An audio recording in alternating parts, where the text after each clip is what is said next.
Cek. Oke. Bismillahirrahmanirrahim. Assalamualaikum warahmatullahi wabarakatuh.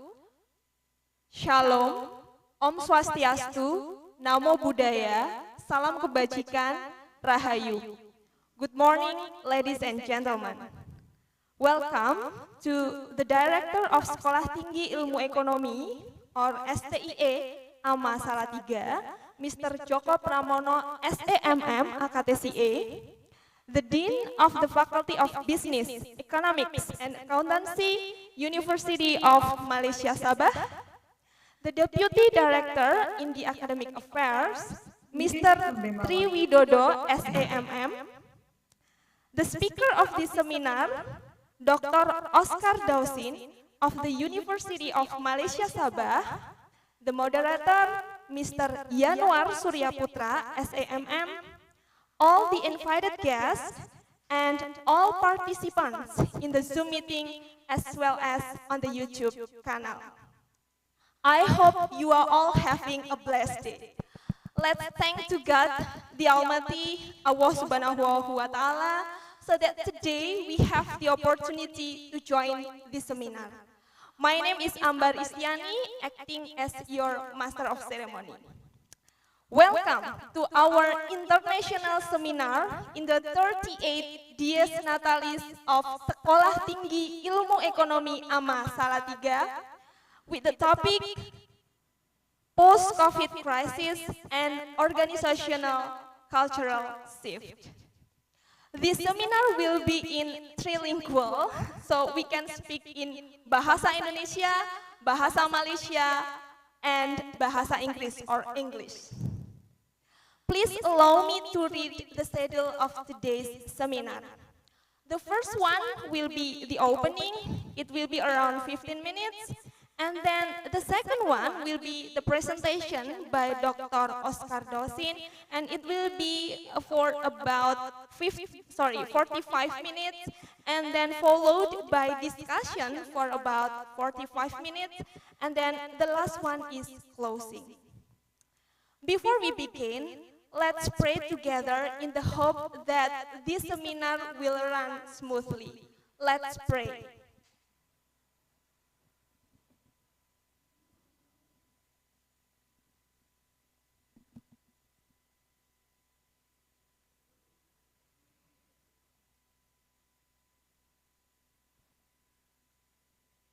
Thank you.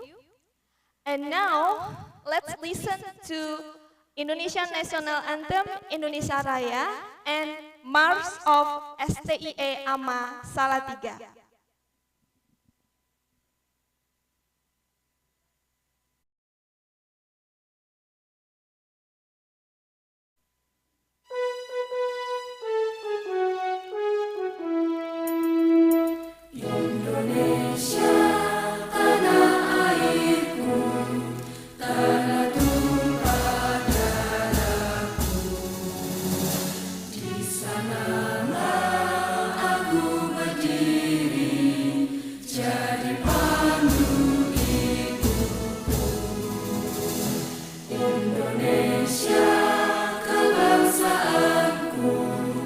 Bangsa dan tanah airku.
Thank you.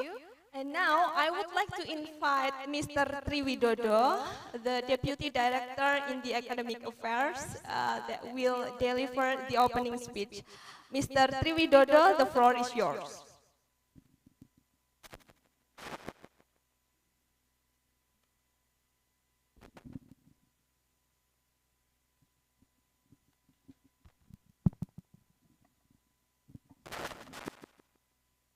Bismillahirrahmanirrahim. Assalamualaikum warahmatullahi wabarakatuh. Dean of the Faculty of Business, Economic and Accountancy, University of Malaysia Sabah, Dr. Oscar Dausin, Senior Lecturer in Human Resource Management, University of Malaysia Sabah, lecturers of Sekolah Tinggi Ilmu Ekonomi, AMA, and other universities, students of STIE Salatiga and other universities.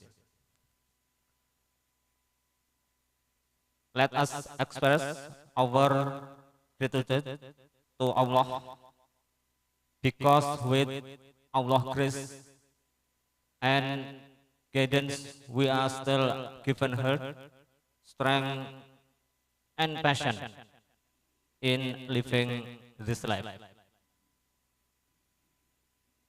Ladies and gentlemen, welcome to the online seminar with the themes of post-COVID crisis and organizational culture shift on Tuesday, 28 June 2022.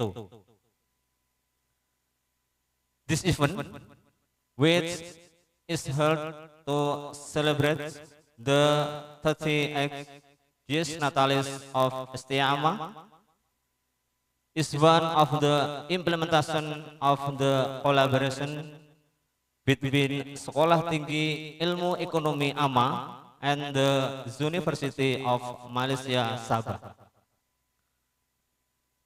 Ladies and gentlemen, the COVID-19 outbreak that has hit the world since 2020 has resulted in a multidimensional crisis.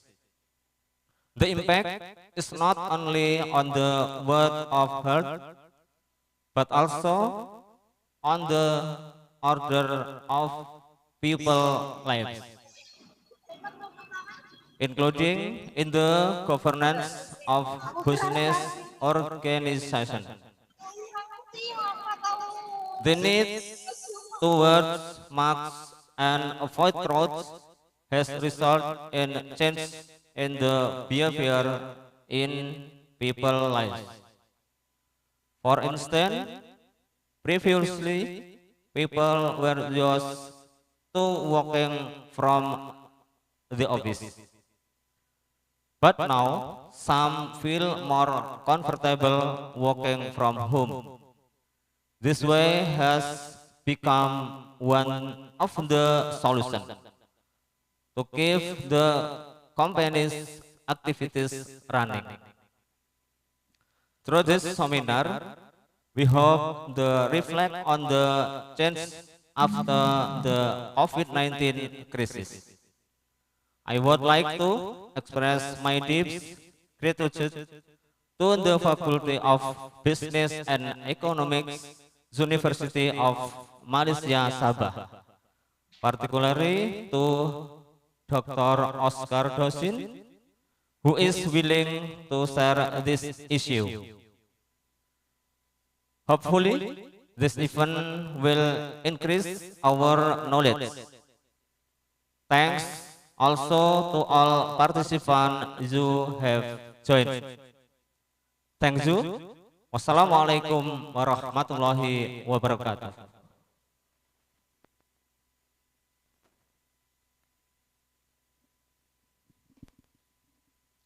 Thank you very much, Mr. Triwidodo. Now, getting into the seminar, I would like to introduce our moderator for today's seminar, Mr. Yanuar Suryaputra, SAMM. He is the head of Management Department, Sekolah Tinggi Ilmu Ekonomi AMA. He is also a PhD candidate in Management of Universitas Kristen Satya Wacana. And now I would like to give the floor to Mr. Yanuar. Mr. Yanuar, the floor is yours. Thank you, Ms. Ambar. Assalamualaikum warahmatullahi wabarakatuh. Salam sejahtera. Good morning, ladies and gentlemen. To Honorable Director of Sekolah Tinggi Ilmu Ekonomi AMA Salatiga, Mr. Joko Pramono, STMM Angkatan STIE, and our Deputy Director of Academic Affairs, Mr. Triwidodo, SAMM. The speaker of this international seminar, Dr. Oscar Dawson, our fellow lecturers and all students and participants in this seminar. My name is Yanuar Suryaputra, and I'm going to be the moderator for today's seminar. I'm very pleased to see you here and welcome all of you in this seminar. Ladies and gentlemen, the seminar's topic for today is post-COVID-19 pandemic, organizational cultural shift. As we know, it's been 2 years since we live in the pandemic of COVID-19. It's not over yet, but we should be very grateful because we are now entering the transition to endemic. Some countries already declare COVID-19 as an endemic. The impact of the COVID-19 pandemic has caused shifts in various aspects. One of those various aspects is organizational culture. For that, today we have remarkable speaker, Dr. Oscar Dawson, to enlighten us about organizational culture shift during this post-COVID-19 pandemic. I would like to greet Dr. Oscar. Hello, Dr. Oscar. Yeah, good morning, Mr. Morning. Yanuar. Yes. Good morning. It's really nice for having you here. Thank you for your time and willingness to join us today. Thank you. Yeah. Okay, before we invited Dr. Oscar to present his material, I will inform to all of you about our seminar session. The presentation session for Dr. Oscar is 45 minutes. And after that, we will have a question and answer session for about 45 minutes also. And we will close with conclusion. To all the participants who have a question, later during this discussion session, you can raise your hand and ask, or you can also type your question in the chat box. And I'm going to read them for you. Now, I'm going to invite our speaker, but first I'd like to read his profile. Dr. Oscar Dawson is a senior lecturer in Faculty of Business, Economics and Accounting, University Malaysia, Sabah. He pursued his PhD in Royal Melbourne Institute of Technology University in Australia. He has expertise in human resources management and public policy, and also has experience working in the higher education industry in Australia and also in Malaysia. So, Dr. Oscar, it's time for you to share and present your material. You have 45 minutes. Please, the floor is yours. Thank you. Thank you so much, Mr. Yanuar Suryaputra, the head of department, management department, yeah, from STIE MA, and also lecturer in the university, our moderator for today's session. If I may ask, Mr. Yanuar, can you hear my voice? Is it clear? Yes, we can hear your voice clearly. All right, yeah, that's great. So I unfortunately I cannot share my screen. Maybe the technical, if Okay. anyone yeah, can help me to enable my screen sharing. Okay, we will help you from here to present your material. Yes, yeah. And also, I would like to uh, wish, yeah, good morning to the Honorable Mr. Joko Pramono, the Director of STIE, and also Bapak Priwidodo, yeah, just now, the Deputy Director of the Sekolah Tinggi Ilmu Ekonomi as well as I would like to thank Ms. Ambar, the coordinator for this seminar this morning. So I would like to congratulate Sekolah Tinggi Ekonomi for hosting this event and also for this collaboration with University Malaysia Sabah. And I would like to wish a very good morning as well to all attendees. I believe we have students from STIE and also other attendees from the university and also from Malaysia as well. Let me try if I can share my screen now. Okay. Yes, yeah, I think it is possible. Thank you. We're still trying to Okay. share. Yes. Yeah, can you guys see my screen, Mr. Moderator? It's already seen in here.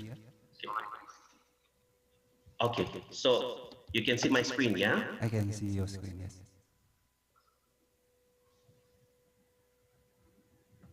Okay, so for the purpose of today's session, okay, for this morning, I would like to share with all attendees in this sharing this morning on the topic of post-COVID-19 pandemic, on the issues of organizational cultural shift. Yeah, so I hope you guys can see my screen. If it's stuck, I hope Mr. Yanwar, you can let me know, yeah? All right, so this is my presentation outline. I'll begin this presentation or this speech by highlighting on the COVID-19 pandemic. Yeah, I mean, we are going to look back on what actually the main issues, yeah, brought by the COVID-19 pandemic.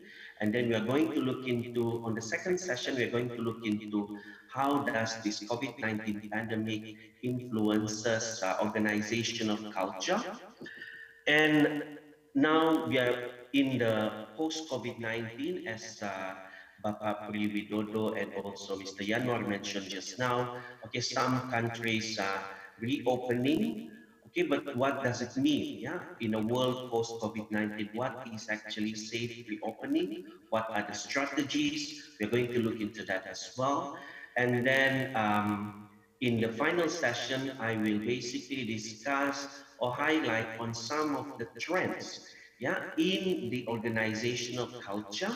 Okay, what are the emerging trends in the organizational culture from both organization and employees perspective? And we are going to look into what is the future of work. So let's revisit, okay, or the COVID-19 pandemic. Okay, some scholars or practitioners or industry experts call it as the global lockdown or the global reset. Yeah, so the COVID-19 pandemic was being declared as a pandemic by the World Health Organization on the 11th of March uh, 2020. Yeah, and leading to some form of lockdowns almost all countries in the world. In Malaysia, it was being declared as a pandemic and a movement control order was being announced by the former Prime Minister Tan Sri Mahyudin Yassin on the 18th of March 2020. Yeah. So what is the purpose of this first lockdown? Yeah, when we are talking about lockdown, movement control order, circuit breaker, all these terms, yeah, it is actually aiming towards one goal. Yeah, that is to flatten the curve. Yeah, the first few months of lockdown in Malaysia, the purpose is to flatten the curve. But unfortunately, okay, this COVID-19 pandemic has been living together with us for over 2 years, and this lockdown or this global reset has severely impacted various aspects of life. Yeah, the first one, okay, from the students' perspective, especially for us in the higher education institution, okay, we've seen and experienced changes, yeah, in regards to accessibility and structure of education delivery. Yeah, we are studying from home, from there is a shift, yeah, from classroom teaching or classroom learning to online learning. Yeah, the second one is food insecurity, yeah, as a result of unavailability because of the closure of borders. All right, and also price fluctuations. This happened as well. Okay, at the very beginning of this global lockdown in Malaysia, we can actually experience. Yeah, hello. Oops.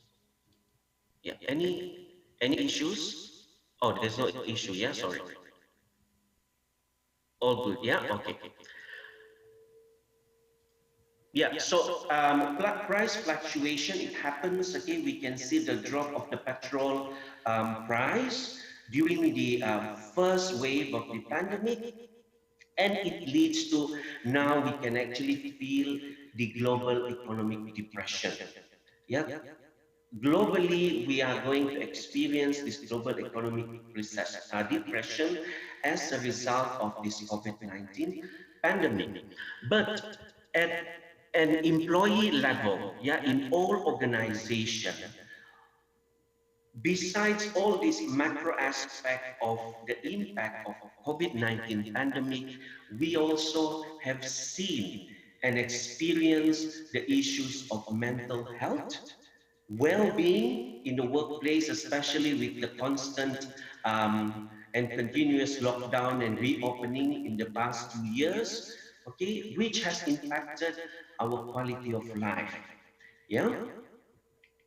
So during this COVID-19 pandemic, especially at the very beginning of the pandemic, there are at least 10 industries which are being severely impacted by the pandemic itself. Yeah, it includes international trade, catering, that is food and beverages, tourism.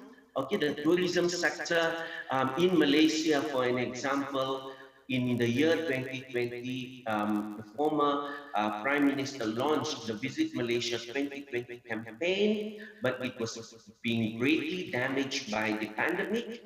And you can see, yeah, even in Bali, in Indonesia, okay, it was the hub of tourism of the country. But during the pandemic, it became really dry with no tourists, yeah, as well as the entertainment industry. Yeah. Besides that, okay, industries such as transportation, petroleum, real estate, finance, automobile, and manufacturing are also severely being impacted by this pandemic. And specifically in the context of Malaysia, okay, the pandemic has severely impacted yeah, damage more than 1 million jobs, yeah, in the manufacturing supply chain sector, okay, especially in the automotive, electronics, and garment supply chain. So this is how the pandemic has actually bring a great um, impact, a severe impact to these industries. And as I mentioned just now, okay, the visiting was greatly damaged, okay, because of the shutdown. Yeah. So what does it, or how does the COVID-19 impact organizational culture? In the context of organization, first of all, for us, yeah, who are working and also we are in a specific industry, first of all, we have to reskill and upskill. All right, this is not a new term. Okay, it has been used in the HRM literature in the past 10, 15 years, but it was being highlighted during this pandemic. Yeah, on reskilling and upskilling. Okay, for those of us who are not used to online meeting arrangement before, okay, during the COVID-19 pandemic, we have to learn these new skills. Yeah, we have to learn on how to use various platforms on online teaching, for an example.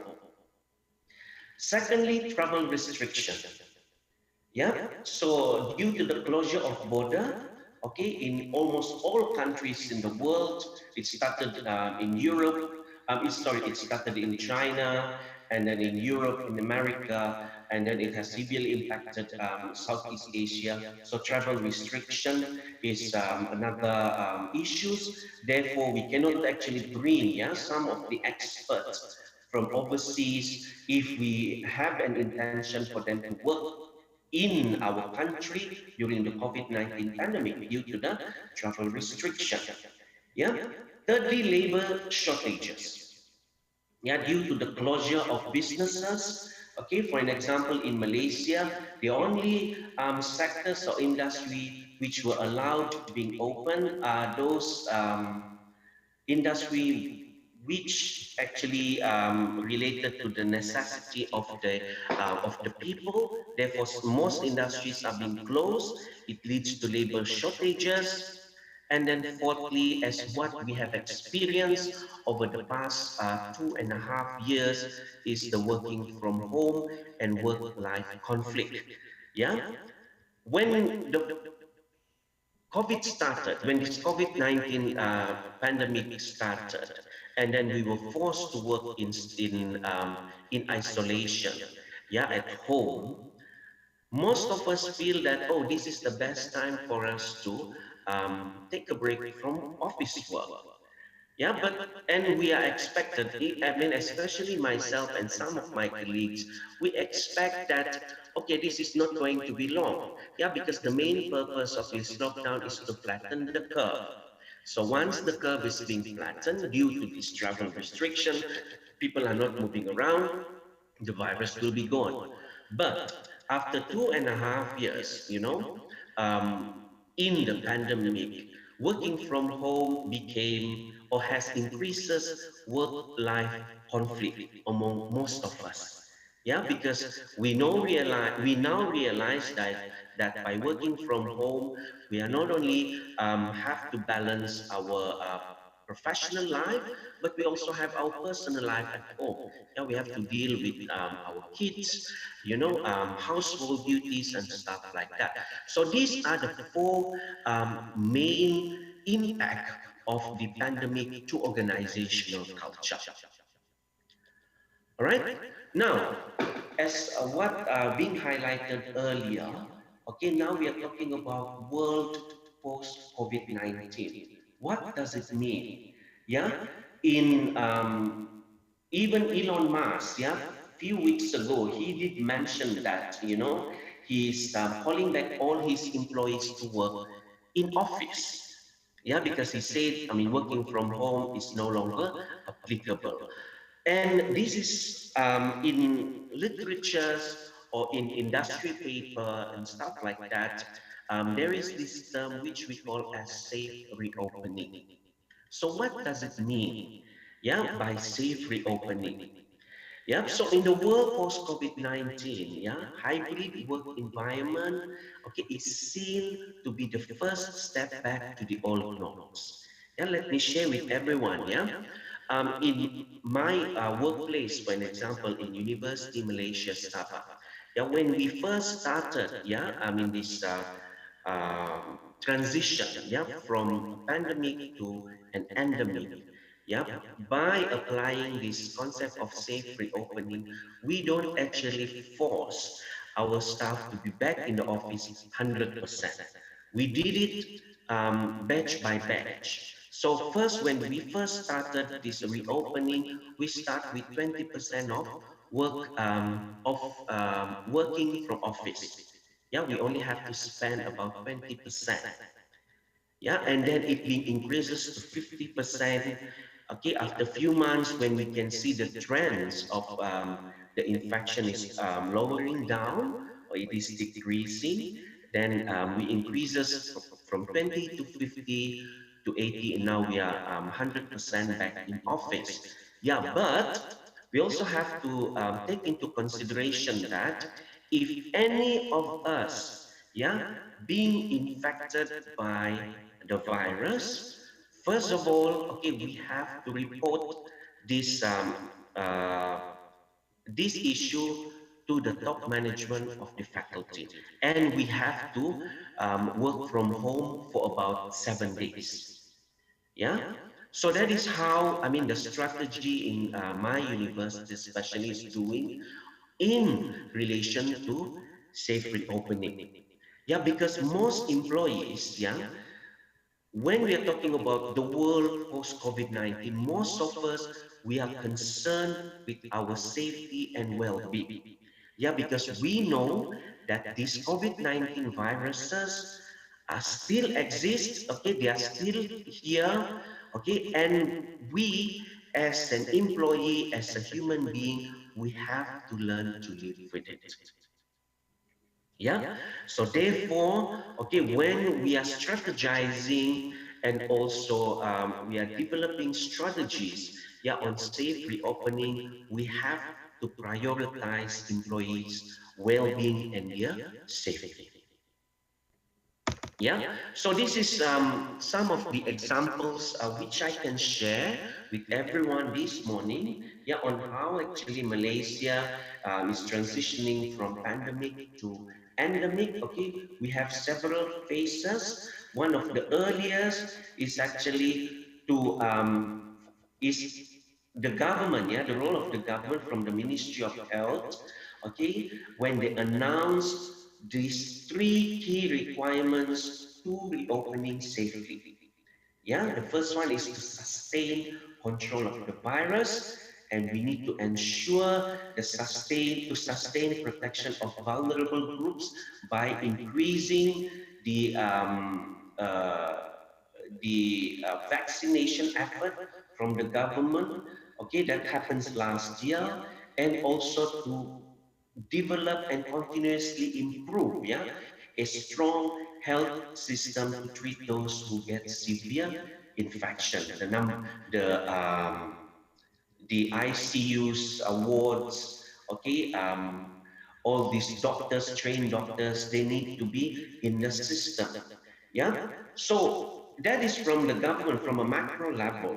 But as an individual and society, we have to play our own responsibility as well. Yeah. So first of all, okay, if we are symptomatic, yeah, like myself, yeah, last week, yeah, I got this symptom. I had flu and a bit of a fever. Okay, then I have to isolate. What I did, I have to isolate, and I did my own self test of COVID-19. Yeah, because it is being sold in the supermarket, in pharmacies these days.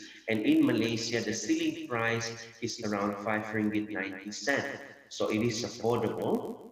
Okay, we need to practice trace disease, trace, isolate, and report. Okay, and to take care of the welfare and health of vulnerable groups in our society, especially those who have this sorry, I mean those senior citizens. Okay, they are considered as vulnerable groups, or those who have these severe diseases, yeah, like cancer and stuff like that. So we need to isolate. We have to, even though they are, let's say, our relatives or our parents, we cannot meet them for at least 7 to 14 days, yeah, to make sure that they have been taken care of.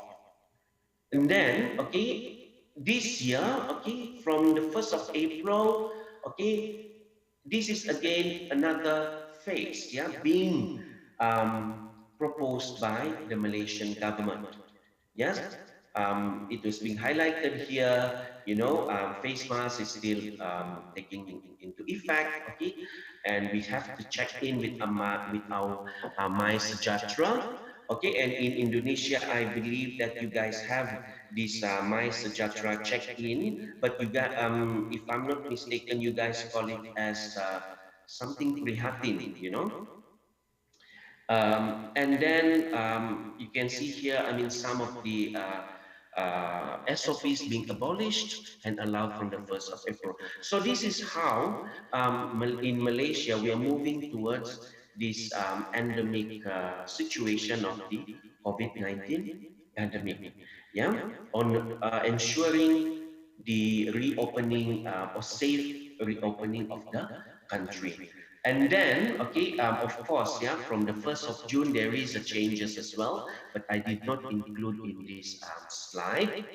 But when we are talking about safe reopening, yeah, in the workplace, okay, strategy in the workplace, what does it mean or what are the requirements for this? Yeah, so I've adopted this framework, yeah, COVID-19 return to work framework as proposed by the Innovation in Wellness and Injury Prevention. Okay, this is an organization in the United States. Okay, on their safe reopening. So first of all, okay, in the workplace, what we should do is to have a comprehensive workforce planning.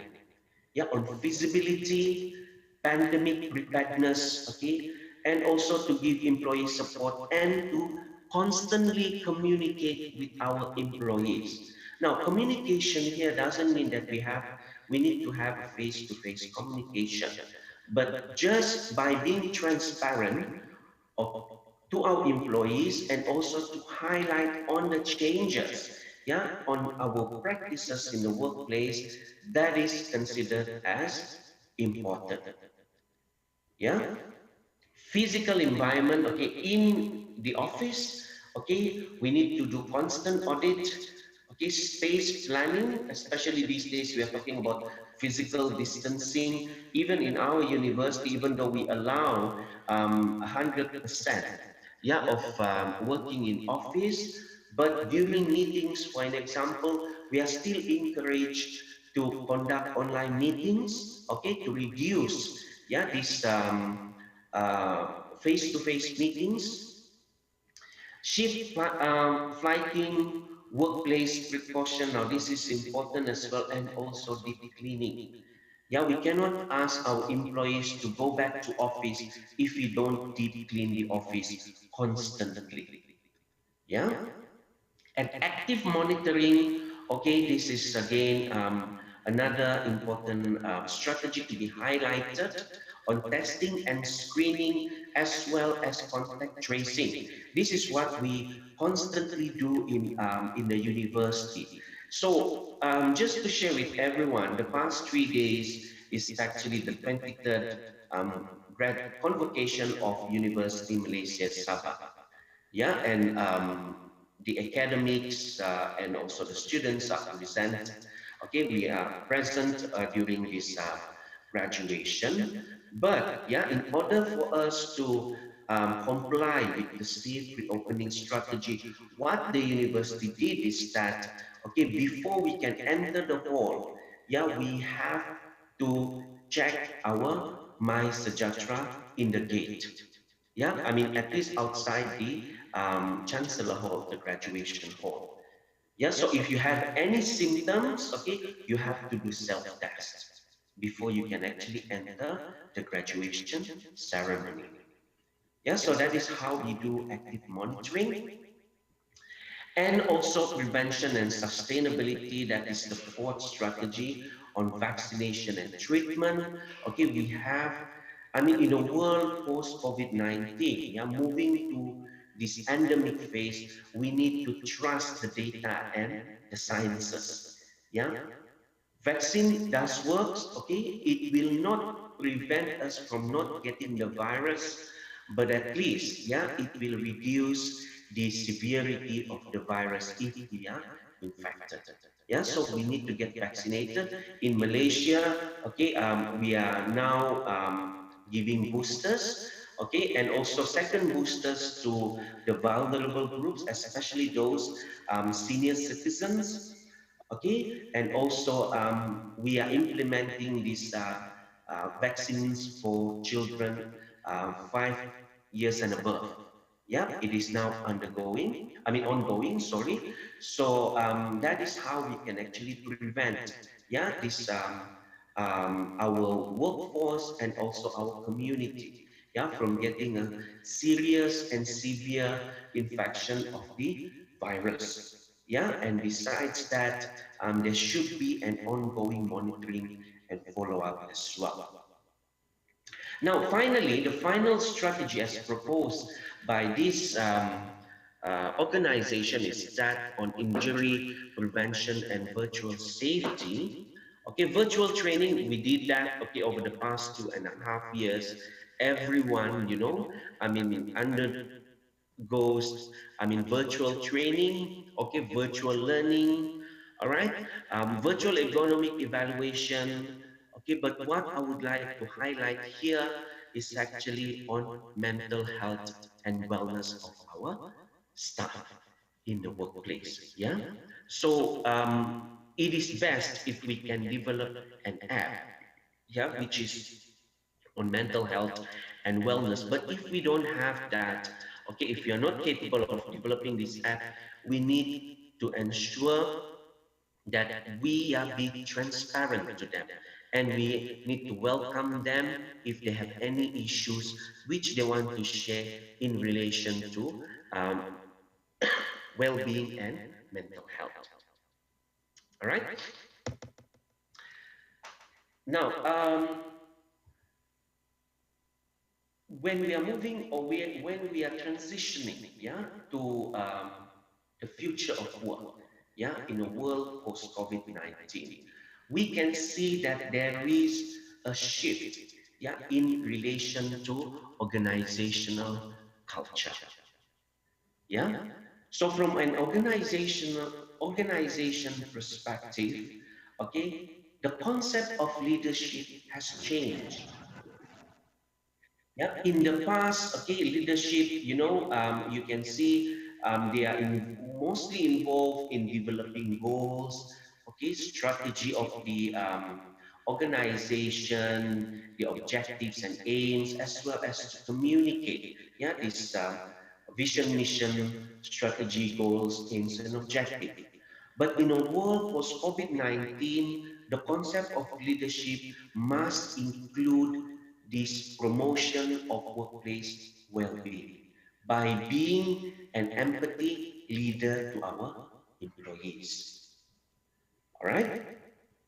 Secondly, okay, an organization culture also changes, okay, when we are, especially during the pandemic, in which we are now have to be adaptable and we need to be flexible.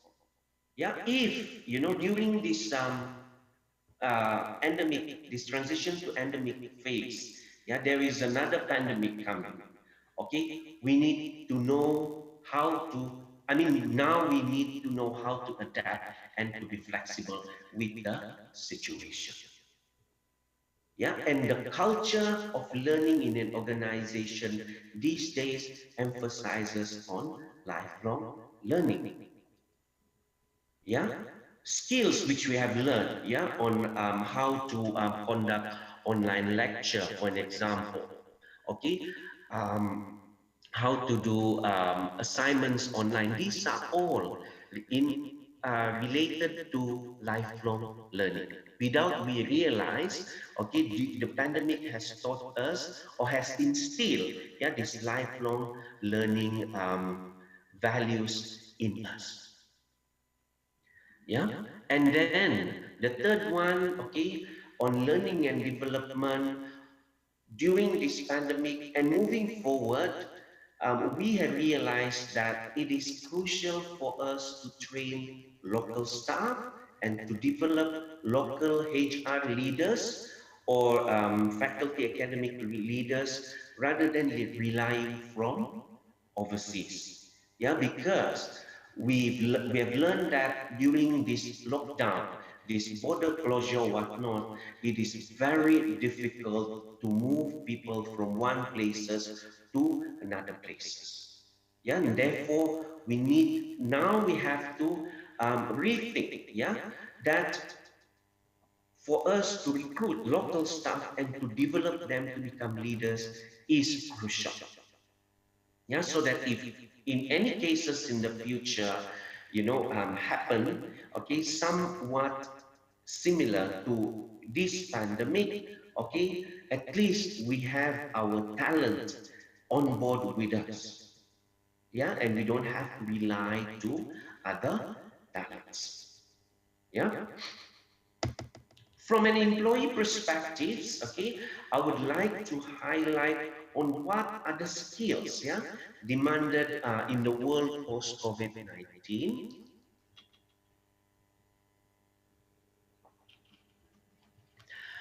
These are the six skills, yeah, highlighted broadly, okay, in the media, okay, in academic journals, okay, as well as industries report, okay, these are the six critical skills, yeah, which organization we look into in the post world of COVID-19. Sorry, in the world post COVID-19. First of all, tech savviness. Okay. Secondly, data literacy. Now, this is interrelated. Okay, these first three, tech savviness, data literacy, digital and coding skills, are interrelated. Okay, they are all falls under the digitization and digitalization's umbrella. We also have to look into someone who have a stable emotional intelligence. Yeah, in the past we talk about IQ. Yeah, but these days emotional intelligence became crucial because, yeah, we are actually looking into the concept of well-being. Yeah, therefore those who have a high EQ um, can actually compete, yeah, in a world post COVID-19. Critical thinking, okay, in relation to problem solving and to make fast decision during crisis, this is crucial, as well as to be more creative and innovative in a world post COVID-19. Yeah. So without realizing, yeah, everyone, ladies and gentlemen, okay, during this COVID-19 pandemic, we have actually absorbed all these six skills, yeah, as part of the lifelong learning, yeah, of the pandemic. Yeah, we now know how to conduct an online meeting. In the morning when I check, okay, we have 200 over participants, so meaning to say in some way we are actually tech savviness. Yeah, we have these tech savviness skills. Yeah, and also to be creative and innovative and to have a good critical thinking. I mean, we have learned this during the crisis. All right. Now, what are the trends of the future of work? Yeah, in the recent write-up, yeah, by Turner and Baker, okay, these are some of the trends which they have predicted in the world post-COVID-19. First of all, hybrid work becomes mainstream. Yeah, um, this is, if let's say there is an outbreak in some places in the workplace, therefore we still have to work from home for quite a number of days. Therefore, hybrid work became or becomes mainstream. Secondly, there is a shortage of critical talent because people will tend to move around. Yeah, they know that they're adaptable. They know that they're good with critical thinking. They're creative and innovative.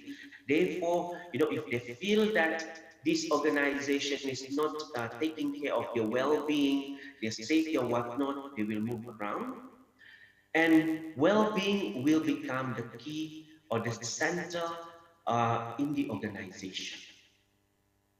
All right, as I mentioned earlier, well-being and safety became a priority for all employees. Therefore, some of them they will have the tendency to leave the organization to move to somewhere or to other organization which actually promote a hybrid work and also to promote well-being. And that is why, I mean, Turner and Baker also proposed that turnover will increase, managers' role will change. Okay, as I mentioned earlier, you know, these days, in terms of leadership, okay, it will, I mean, the current leaders need to include, yeah, the concept of well-being in their practices, yeah, to promote workplace well-being. That is one of the change in the manager's role. And Gen Z, they want in-person work experiences, okay? And also shorter work weeks are a new employee value proposition. Some countries are talking about this shorter work weeks, yeah, these days. Yeah, it was in the media, some countries are proposing 4 days a week, you know. So is this the new work trends? Okay, we will experience that in the next few years. And then finally, data collection will continue to expand. Yeah, especially when we are collecting data in relation to employees' infection, okay, how many days they have to work from home, how many annual leaves they have to take in order for them, to continuously working from home until they are fully recovered from the virus. Data collection is expanding. Yeah. Now, um, yeah, just to conclude, yeah, on my presentation today, okay, COVID, the COVID-19 pandemic is actually the great reset to human being. Yeah, I believe that all of us this morning have never experienced this type of reset in our life until the COVID-19 pandemic came to us. Yeah, therefore, it is time for us to define the new era of work. Okay, the future of work is about reinventing how people work in the world, and the focus of the Great Reset should be on the future working models and the experiences that employees desire, as well as how, yeah, our organization could align this aspiration with their strategy and goal. So with that, I conclude my presentation and also my sharing this morning.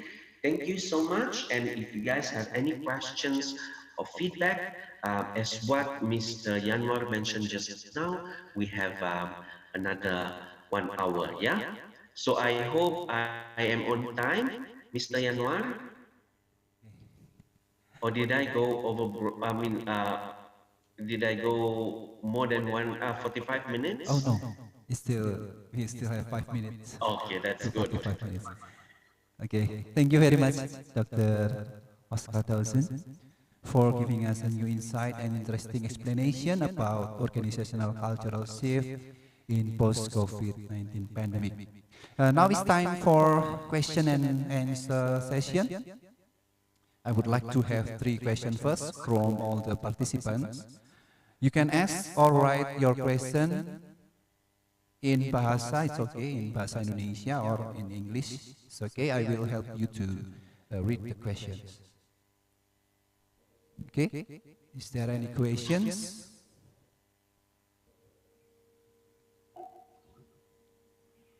You can raise your hands. Oh, I already found one question for Dr. Oscar from Dwi Wijayanto. Hello, Mr. Oscar. Let me ask 2 questions. That is coming with 2 questions. What are some examples of what reskilling and upskilling should we do in organizing post-COVID-19? You can directly answer the question, Mr. Oscar. Yeah. Yeah, maybe I can answer the first question first. Yeah, on what is the question again? What are some examples of what reskilling and upskilling Upskilling. should we do in organizing in Post-COVID. organization post COVID-19? So some of the skills, yeah, which we have to reskill and upskill um, in a world post COVID-19, as I mentioned earlier, skills like tech savviness, data literacy, digital and coding skills, EQ, emotional intelligence, and the six skills, yeah, as well as this creative and innovativeness, and also critical skills, yeah, critical thinking skills. So these are the skills which we have to relearn and also upskill ourselves in a world post COVID-19. Yeah, because these skills are being seen as crucial for employees to be more adaptable in a world post COVID-19. Okay. I hope I answered the question. Yeah. Yes, I think you already Yeah. explained about the six skills that an individual must have during this post-COVID pandemic. And the second question is, what are the challenges in organizational cultural shift in the world post-COVID-19? Thank you very much, sir. Yeah. Some of the challenges, as I mentioned earlier, um, safe reopenings. Yeah, when we're talking about safe reopening, you know, some organizations are still, I can say that, struggling, yeah, to develop this strategy, okay, on reopening safely to their employees, because employees will feel that um, their well-being and their safety and also their health issues are important. Yeah, no one wants to be infected or being reinfected by COVID again. Yeah, so that is one of the main challenge, okay, for organization in developing their reopening strategy. Yeah, so as I have shared just now, in Malaysia, for an example, or by learning from the organization, which I've highlighted some of the key practices, okay, one of the issues or one of the practice for us to ensure that we can actually reopen safely is to increase the um, vaccination rate among our staff. Yeah, in Malaysia, we do have this issue when, first we implement, yeah, when we promote vaccination, some of the citizens in the countries, they are reluctant to be vaccinated. However, we have to trust the data and sciences, yeah, and then trust that this vaccine, it will not heal the world from COVID-19, but at least it can actually reduce the severity of the infection. Yeah, so that is one of the main challenge. Secondly is on how can actually we convince, yeah, our staff that they can work from office 100% and they are safe and also their health is not, will be taken care of. Yeah, so these are all organizational strategy, okay, which, can be a challenge in a world post COVID-19. Yeah, reopening safely itself. How do we create um, a comprehensive strategy to reopen our organization again? All right, I hope I answered that question, Mr. Yanwar. Okay. Thank you, Mr. Oscar. And we will continue with the next question from Bilar Muhammad.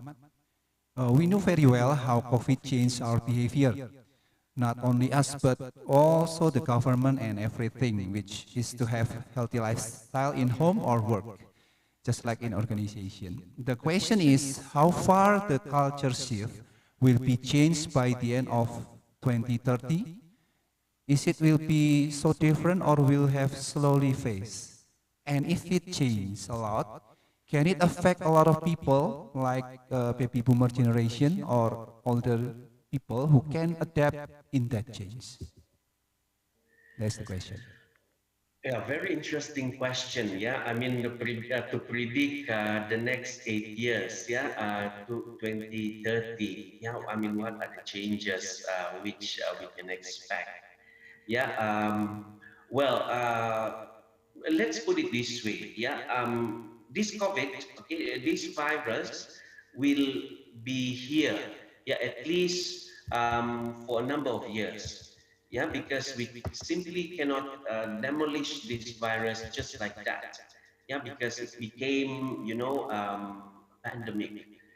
Yeah, but what we can do, yeah, especially for the baby boomers generation or our senior citizen, in order for them to live a long and healthy life, yeah, until 2030 for at least, yeah. As I have shared with everyone, and as what all of you are experiencing as well. Okay, a vaccination is one of the most important thing for us. Okay, we need to follow the data and science. Okay, with the vaccination, and also if yeah we are infected by the virus. Okay, we have to make sure that we isolate ourselves. Yeah, and we don't actually meet with all these uh, senior citizens, yeah, because they are the vulnerable generation. Yeah, they can be easily affected. But as long as we follow the science, okay, and the data, that is to get the vaccine, I mean, in God wills, hopefully it can lessen the severity of the virus. But in terms of cultural shift, yeah, in the organization in the next 8 to 10 years, yeah, for baby boomers and also the senior citizens, if they want to be in the organization, they still want to work in the organization, they have to still um, adapt, okay, have to relearn and also upskill themselves with the new and contemporary skills in the next 8 to 10 years. Yeah, they have to, because change is the only constant things in the world. Yeah, we, I mean, the world is always changing. Skills requirements are always changing. The industry's requirements are always changing. So if we want to be as competitive as possible in the organization, and also to ensure that the organization are doing well, we have to meet with the requirements. Therefore, we need to continuously upgrade and also reskill and upskill ourselves. Yeah, I think that's it, Mr. Yanuar. I hope I Okay. answered that question, Mr. Bilad Muhammad.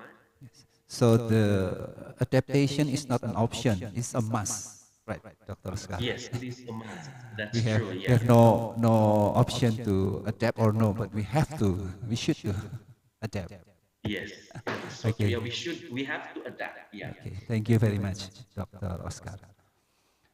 Is there any question from all the participants?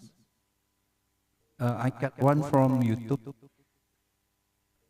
It's about the higher education in university or in college. We know that the online learning system is creating a stress or a negative effect to students. How is your experience dealing with that, Mr. Oscar? Dealing with the student Can you with... repeat that question, Mr. Yanwar? Sorry. Yeah. Okay. The question is about your experience in university or in higher education fields, we know that the online learning system is creating a stress or negative effect to the students. How you deal with that, Dr. Oscar?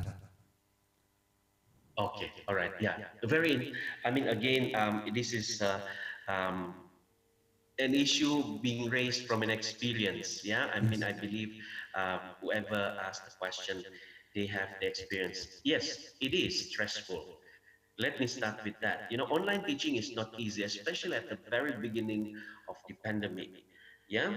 So let me just share our experience here in the university. Yeah, in my university, in University Malaysia Sabah, specifically in our faculty. So when the pandemic first hit us, yeah, and then we were forced to work in isolation. Yeah, initially there is a period of at least, if I'm not mistaken, about 2 months of university shutdown. Yeah, university shutdown meaning to say we don't conduct class, everything being paused. Yeah, but during that particular time, what the university did is that it gave us various types of training on how to use various platform to conduct lecture. Yeah, I mean, to do all this blended and online learning. Yeah, so we have WebEx, we have Google Meet, we have Zoom, we have Microsoft Team. So in that period of 2 months, we were always on training. Okay, and then after that, the university reopened and students are all in shock. I mean, of course, you will feel stress. Yeah, because now we are conducting lecture online and whatnot. But what our the leader of the university here, especially our deputy vice chancellor of academy, advises all the academics in the university, yeah, is to prioritize students' well-being. Yeah, because we don't want to our students to feel stressed because they are stressful enough to from they have to move from campus back at home, and then they have to deal with internet connection issues and stuff like that. So he advises all the academics to prioritize, yeah, students well-being, and also he emphasizes on flexible learning, yeah, to reduce this level of stress among students. Flexible learning meaning to say, okay, we have our recorded version of lecture, and for those students who can actually join us during the lecture time online, okay, I mean, it is greatly appreciated. But those who cannot, okay, we must make sure that we record our lecture and we share with students so that they can actually view this lecture during their comfortable time. Yeah, and also we were being advised to be flexible with deadlines. Yeah, so deadlines meaning to say, if let's say I have a deadline this today, the 28th of June. Yeah, maybe some of my students cannot send the assignments on this day, but being flexible meaning to say students can actually submit at a later date, but with strong and relevant justification on why they submitted the assignment late. Yeah, because some students, they do have issues with internet connection.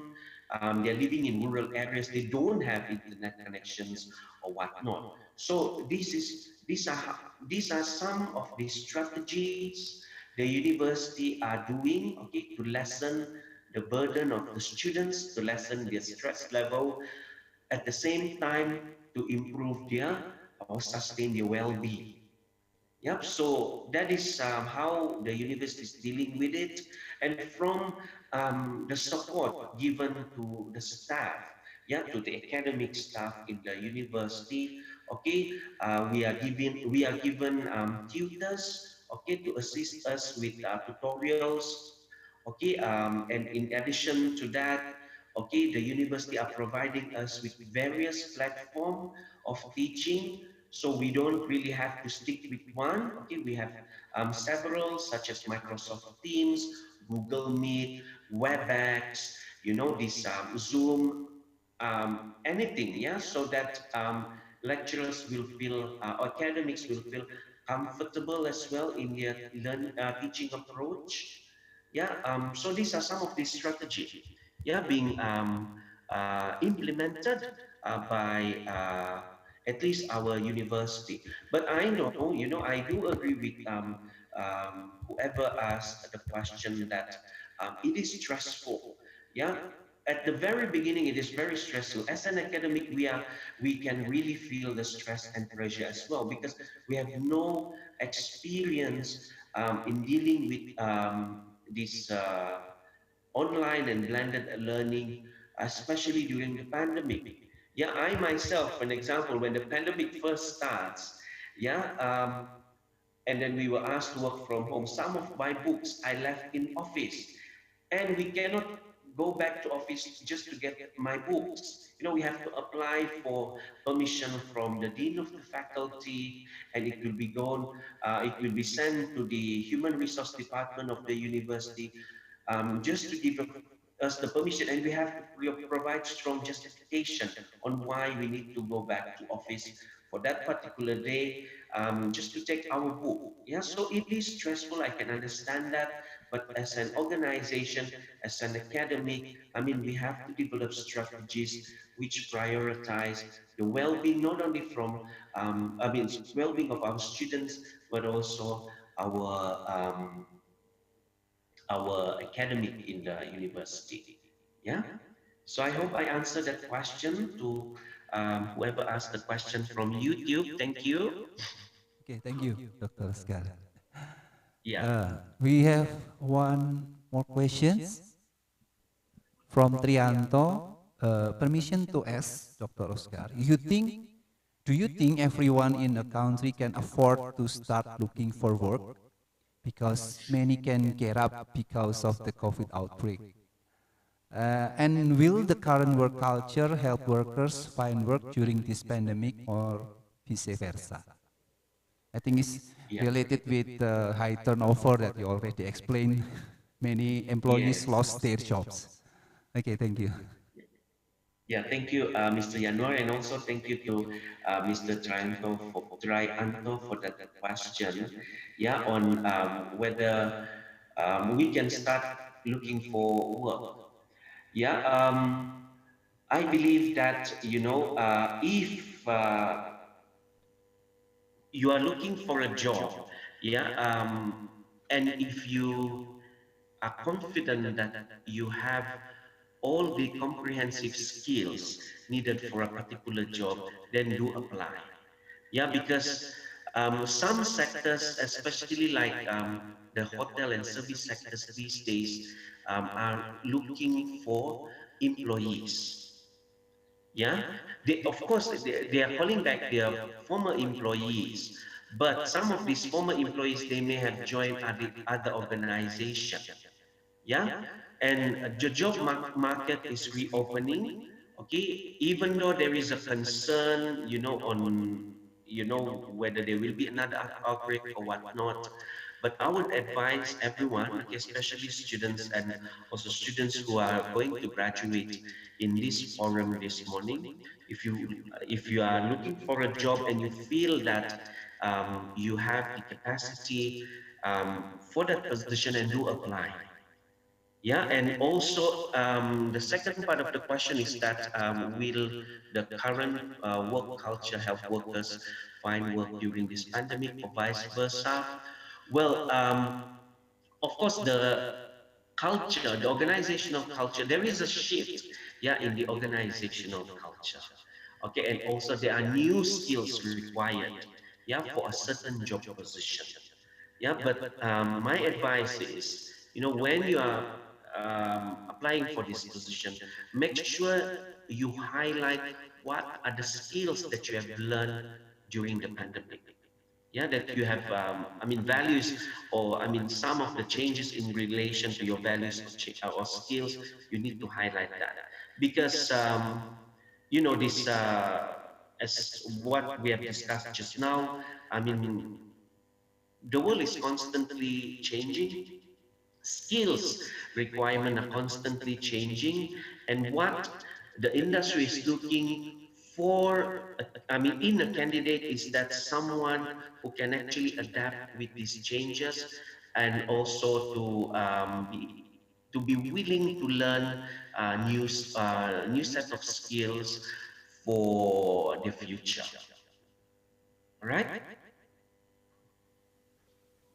Okay. I do hope I answered that question. I mean, it's a tricky question because, after this COVID, some of the industry collapse, or I mean, stuff like that. It's very tricky, but, I hope in some way I did share some light to Mr. Trianto, yeah? Okay. Thank you, Dr. Oscar. Yeah. Do we still have another questions? Let me check it first.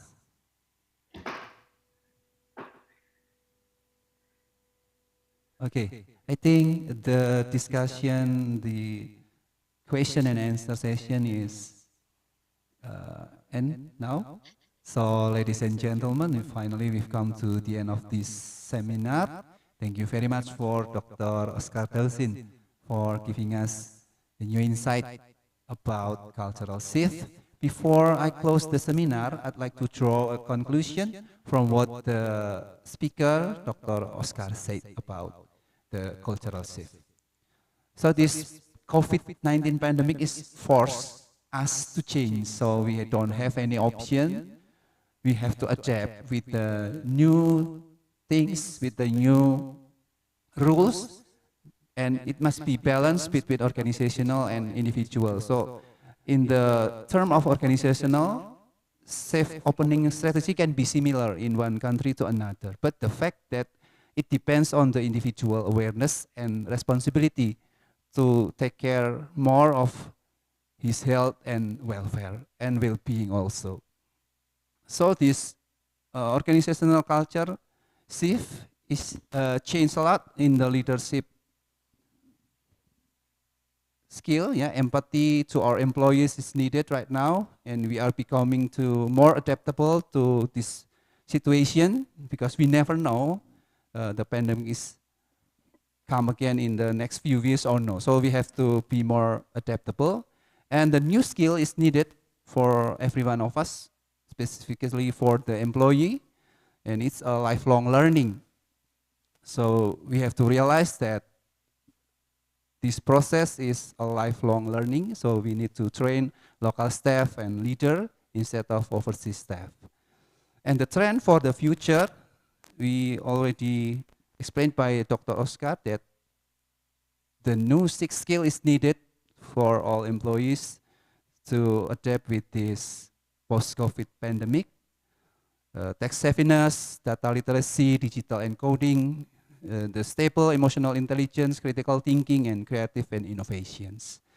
I think that's all that I can conclude for this seminar for today. I would like to thank once more for Dr. Oscar for the informative and interesting session, and to all the participants for their question and discussion. Finally, let's give a big applause for Dr. Oscar Cousins and all of the participants for today. Before we close, and I will give it back to Miss Ambar, we would like to take a picture. So you can turn on your camera so we can see your face and put a smile. You can lift off your mask. Okay? Is it ready for the taking picture session?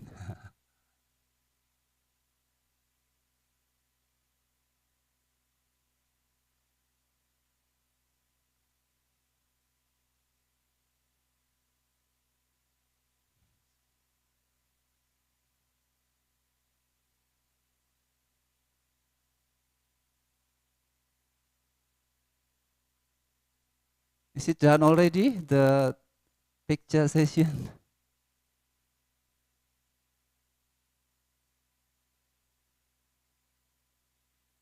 Okay, I will give back the time to Miss Ambar. Once again, thank you, Dr. Oscar, for the presentation and for your time and willingness to share the session with us. Thank you very much, Dr. Oscar. Thank you very much, Mr. Yanuar. All right, I'm going to continue the taking picture session. So please everyone, ladies and gentlemen, open the camera so that we can see you. Okay, so there are some slides, so we need to have some time to prepare. Okay. Okay, I'm gonna count to 3, yeah? All right, the first slide, yeah? 1, 2, 3, smile please. All right, so let's move to the second slide. Okay, I'm gonna count again. 1, 2, 3, smile. Yeah, sorry, how many slides do we have? Oh, wow, 12 slides. Okay, the third one. 1, 2, 3. Smile. Yep. Okay. Next, fourth slides. 1, 2, 3. Smile. Yes. Okay. Next. 1, 2. Wait a second. Okay. 3. Smile. Yeah. Okay? Okay, enough. All right, thank you very much for participating the taking picture session. All right, so once again, thank you very much for Mr. Yanuar for facilitating our seminar, and of course, thank you for participants with the interactive discussion, and of course, Mr. or Dr. Oscar Dozin for sharing the insights. Please send our warm regards to your colleagues in University of Malaysia, Sabah. Thank you very much. Hopefully we can see again in the future event or collaboration. Thank you very much. And now I would like to remind all of the participants to check the chat box. So you can check the link of the list of the attendees. Okay, so that we can prepare the e-certificate for you, and we will send you in the 7 days after the seminar. Okay, please don't forget to write your full name, okay, for the complete certificate. All right, so I would like also to remind you to join our national seminar that will be held next month, on the 20th of July 2022. Okay, see you next week. See you next month in the national seminar. Thank you very much, everyone, and wassalamualaikum warahmatullahi wabarakatuh. Waalaikumsalam.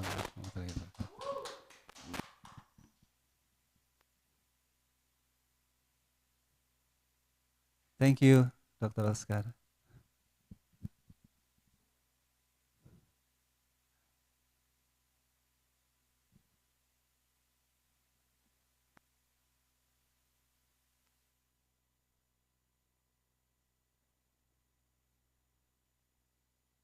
Sertifikatnya iso nggen apa niki?